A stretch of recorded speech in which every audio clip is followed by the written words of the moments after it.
Herkese merhaba, kanalıma hoş geldiniz. Bu videomda sizlere yapımı inanılmaz kolay olan çok güzel bir banyo lifi tarifi paylaşacağım. Oldukça pratik bir yapımı var. Bakın bunu birlikte örüp hazırlayacağız.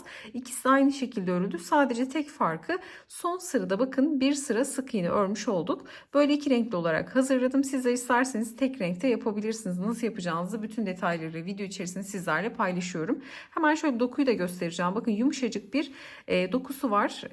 Oldukça güzel köpürecek bir yapıda oldu. Lif ipi kullandım. Çalışmadı da yine video içerisinde de sizlerle bunları paylaşıyorum detaylı olarak. Tarifimize geçmeden önce de sizlerden küçük de bir ricada bulunmak istiyorum. Kanalımıza ücretsiz abone olabilir, videoyu beğenir ve yorumlarınızı eksik etmezseniz gerçekten çok mutlu olurum. Tarifimize geçelim. Örgüm için lif ipliği kullanacağım. Şöyle dokuyu yakından göstermek istiyorum sizlere. İpimi de Aksa Örgü Butik'ten aldım. İletişim bilgilerini merak edenler için videonun açıklama kısmına eklerim. Tığ numaram da 3 milim olacak. Sizler mutlaka ipinizin inceliğine, kalınlığına göre ve en önemlisi örmenizin sıklığına, gevşekliğine göre kendi tığ numaranızı belirleyebilirsiniz. Ben çok sert bir doku istemiyorum. Yumuşak bir doku istiyorum. Ve elimde gevşektir. 3 milim tığla örüyorum. Sizler eliniz eğer çok sıkıysa burada 3,5 dahi kullanabilirsiniz tığ numaranızı. Şimdi hemen işe zincirle başlangıç yapıyoruz.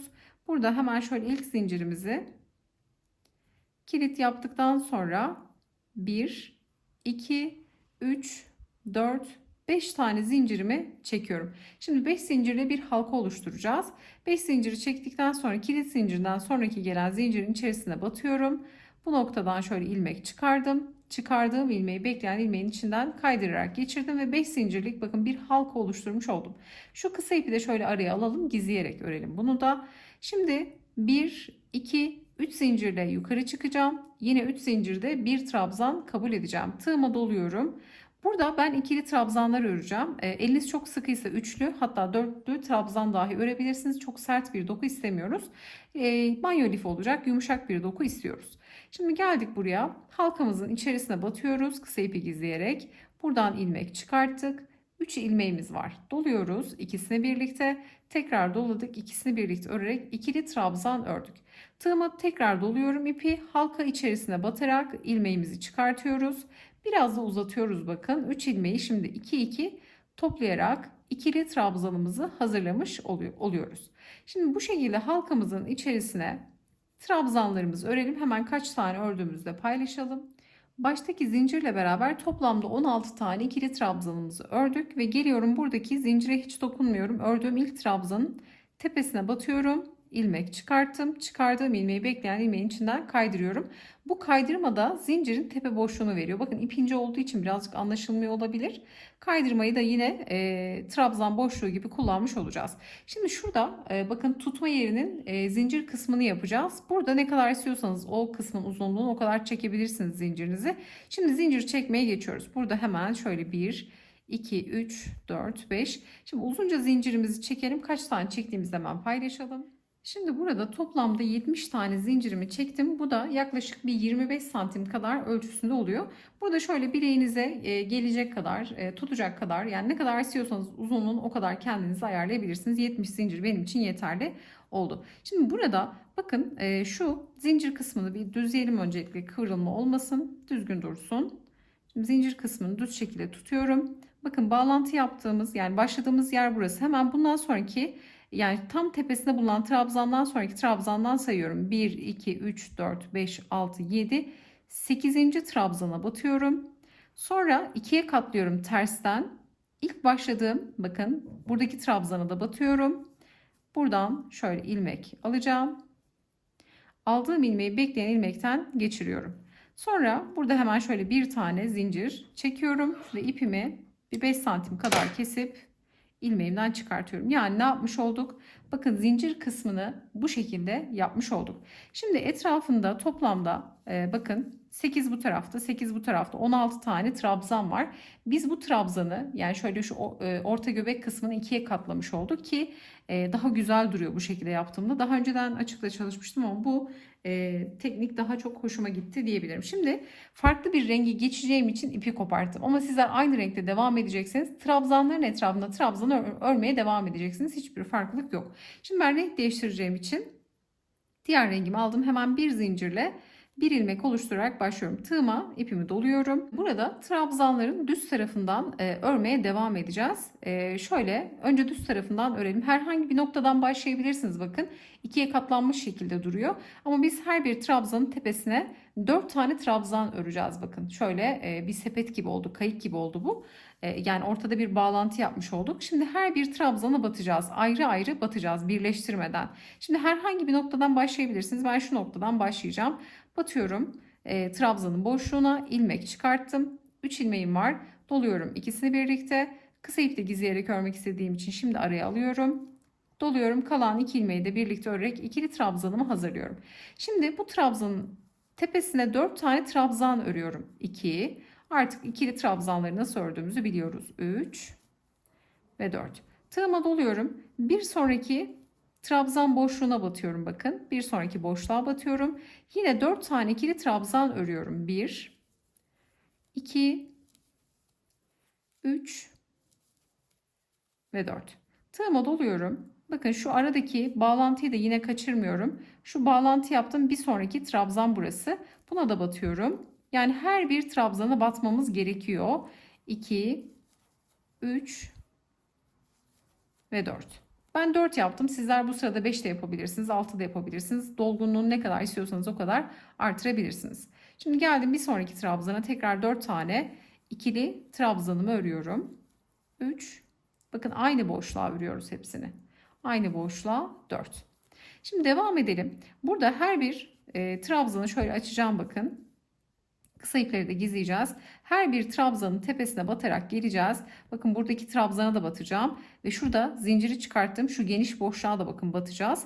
Buradaki noktaya da trabzanlarımızı öreceğiz. 4 tane buradakinde sıra sonuna kadar bakın böyle bir halka oluşmuş olacak. Şimdi sonrasında yapacağımız bir işlem var. Bütün trabzanlara bakın şöyle ikiye katladığımız başlangıç birinci sıramızın bütün trabzanlarına 4'er tane trabzan örerek sıra sonuna kadar gelelim. Bakın sıramızın sonuna geldik. Şöyle göstermek istiyorum. Ortada bağlantı yaptığımız noktayı görüyorsunuz. Biz bütün trabzanlara bu şekilde trabzanlarımızı örerek her birine 4 tane batıyoruz bakın. Böyle kıvrılması gerekiyor. Şimdi son noktaya geldim. Son trabzana da hemen 4 tane ikili trabzanımı örüyorum. 1, 2, 3 ve 4. 4 tane trabzan ördüm. Şimdi bakın şu kısımda yani şu ön tarafa geçirmek istediğim için şu bağlantı noktasını hemen orta göbekte çektiğimiz 5 zincirlik boşluğumuz vardı. Bu boşluğa batıyorum. Şöyle bakın zincirli noktayı da tığımın ucunu alarak bu noktadan geçiriyorum. Şöyle bir görüntü oluşuyor tertemiz. Şimdi bu bakın asacağımız nokta, tutacağımız nokta. Sonra trabzanları örmeye devam ediyoruz. Burada artık mantık şu. Burada trabzan sayılarına çok takılmayın. Ben 16 ile başladım. Sizler 20 ile de başlayabilirsiniz. Daha az daha fazla da yapabilirsiniz. Yoğunluğu ne kadar istediğinize bağlı olarak. Burada her birinin tepesine 4 tane battım. Bir sonraki sıra 5 tane olacak. Örneğin daha çok yoğun istiyorsunuz. Bir sonrakine aynı trabzana 6 tane trabzan dahi örebilirsiniz. Daha sık olsun isterseniz ki bunu biraz öyle yapmıştım. Şimdi bunu biraz daha az yapmayı planlıyorum. Şimdi geldim. Bakın ilk başladığımız trabzan vardı. Tepesine batıyorum. İlmek çıkarttım. Kaydırmayla sıramı bağlamış oldum. Sonra 1, 2, 3 zincirle yukarı çıkıyorum. Tığıma doluyorum. Bunu da yine bir trabzan kabul ediyorum. Şimdi geldim. Her bir trabzanın tepesine 5 tane ikili trabzan öreceğim. Bu 2.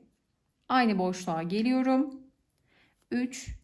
Aynı boşluğa geliyorum. 4. Aynı boşluğa 5. trabzan.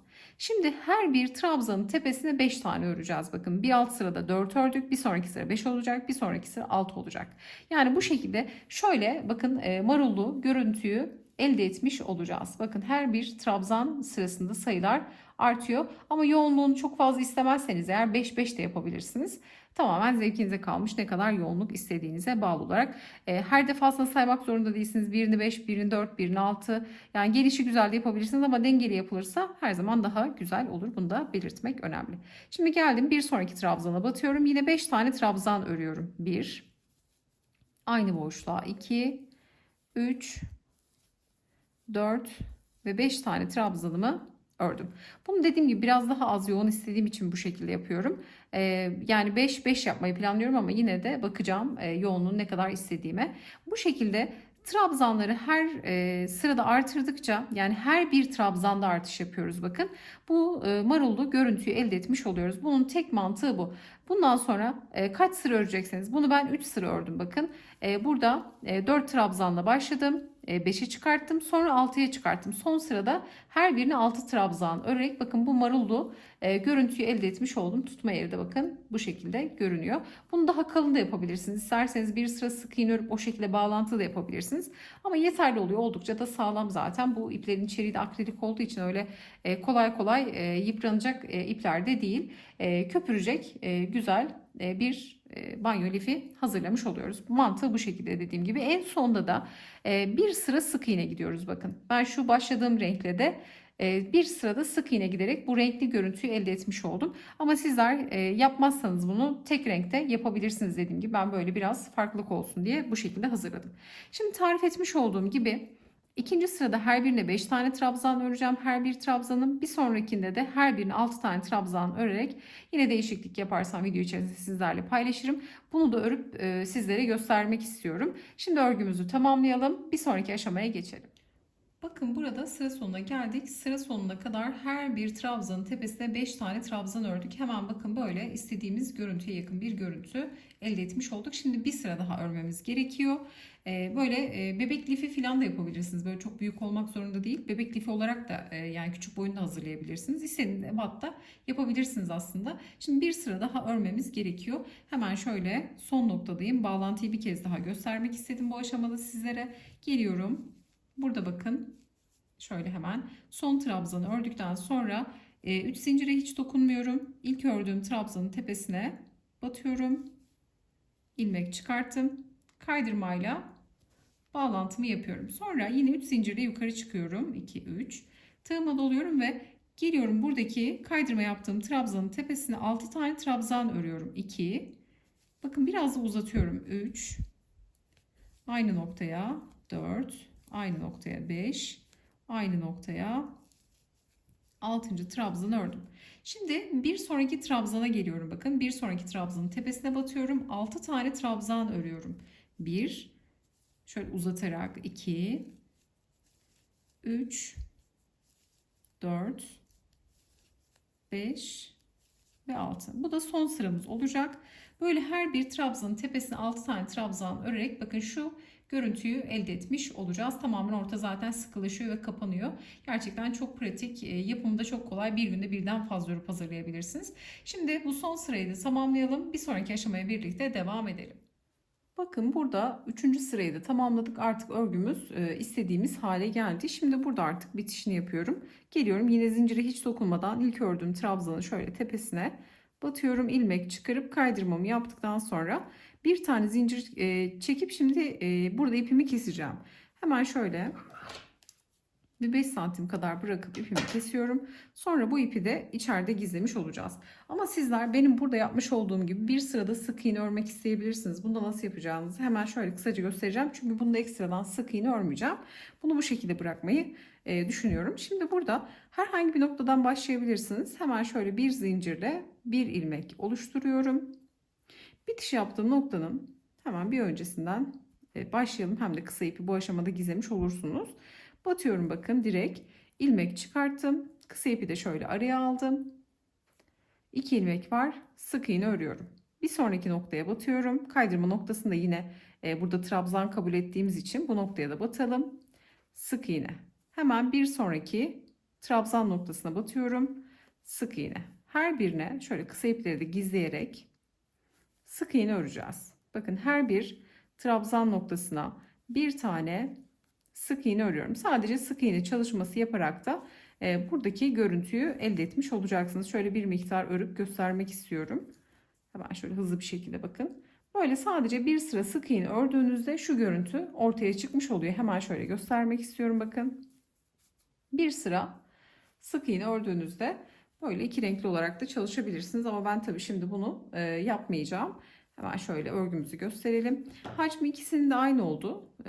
Burada Dediğim gibi 6 trabzan ördüm son sırada. Yeterli oluyor ama sizlere tavsiyem aşırı böyle dolgun istemezseniz 5 tane trabzan da örebilirsiniz. Tamamen zevkinize kalmış. Şöyle ölçüde verecek olursam bakın şöyle iki avucunuzu kavradığınızda boyut hemen hemen bu şekilde oluyor. Yani burada santim ölçüsü vermek doğru olmaz. Bir yumaktan da 2 tane lifi çok rahatlıkla çıkartırsınız. Bakın gerçekten köpürecek böyle yumuşacık dokuda bir lif elde etmiş olduk. Tarifimizde bu şekilde ister böyle sade bırakın isterseniz bir sıra sık iğne örerek bu şekilde kullanın. Yapacak olanlara kolaylıklar diliyorum. Videomuzu beğenmeyi, yorum bırakmayı, kanalımıza abone olmayı unutmayın. Bir sonraki videoda görüşünceye dek hoşça kalın.